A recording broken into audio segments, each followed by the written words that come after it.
286 రోజుల పాటు ఈ రాశులకు అఖండ ధనయోగం. జ్యోతిష్యం ప్రకారం కేతువు అంతు చిక్కని గ్రహం. నెమ్మదిగా సంచారం చేస్తుంటుంది. గతేడాది అక్టోబరు నెలలో కన్యారాశిలోకి సంచారం చేసి అప్పుడప్పుడు కదలికలను జరుపుతుంటుంది. దీనివల్ల రాశులపై ప్రత్యేక ప్రభావం పడనుందని జ్యోతిష్య పండితులు తెలియజేస్తున్నారు. 286 రోజుల పాటు కన్యారాశిలోనే సంచరిస్తుంటుంది. 2025లో రివర్స్ లో కదలికలు ఉండనున్నాయి. ఈ ప్రభావం వల్ల కొన్ని రాశులకు అదృష్టం బాగా కలిసి వస్తుంది. వాటి వివరాలను తెలుసుకుందాం. కర్కాటక రాశి కొత్త పనులు ప్రారంభించిన వారికి ఎంతో శుభం జరుగుతుంది. కుటుంబంలో గొడవలు పరిష్కారమవుతాయి.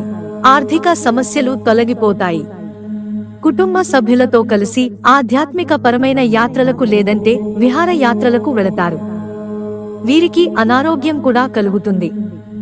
కాబట్టి పలు జాగ్రత్తలను తీసుకోవాలి. మేష రాశి ఊహించని ధనలాభాలున్నాయి.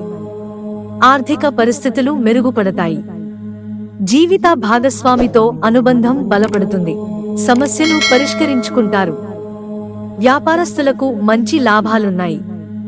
అప్పటి వరకు ఉన్న సమస్యలను కూడా పరిష్కరించుకుంటారు. కుటుంబ సభ్యులతో ఆనందకరమైన జీవితాన్ని గడుపుతారు. విద్యార్థులకు బాగుంటుంది. అనుకున్న లక్ష్యాలను చేరుకోవడానికి కష్టపడాలి. వృశ్చిక రాశి వ్యాపారస్తులకు విదేశీ ఒప్పందాలు ఉన్నాయి. ఎప్పటినుంచో పెండింగ్ లో ఉన్న పనులు పూర్తవుతాయి. తల్లిదండ్రుల నుంచి మంచి మద్దతు లభిస్తుంది. దీనివల్ల అనుకున్న పనులను సులభంగా పూర్తి చేస్తారు. ఖర్చులు పెరుగుతాయి. తప్పకుండా వాటిని నియంత్రించుకోవాల్సి ఉంటుంది. తల్లి ఆరోగ్యంపై ప్రత్యేకంగా శ్రద్ధ తీసుకోవాలి. మిత్రులారా, ఛానల్ సబ్స్క్రైబ్ చేసుకోవడం మర్చిపోకండి. ధన్యవాదాలు.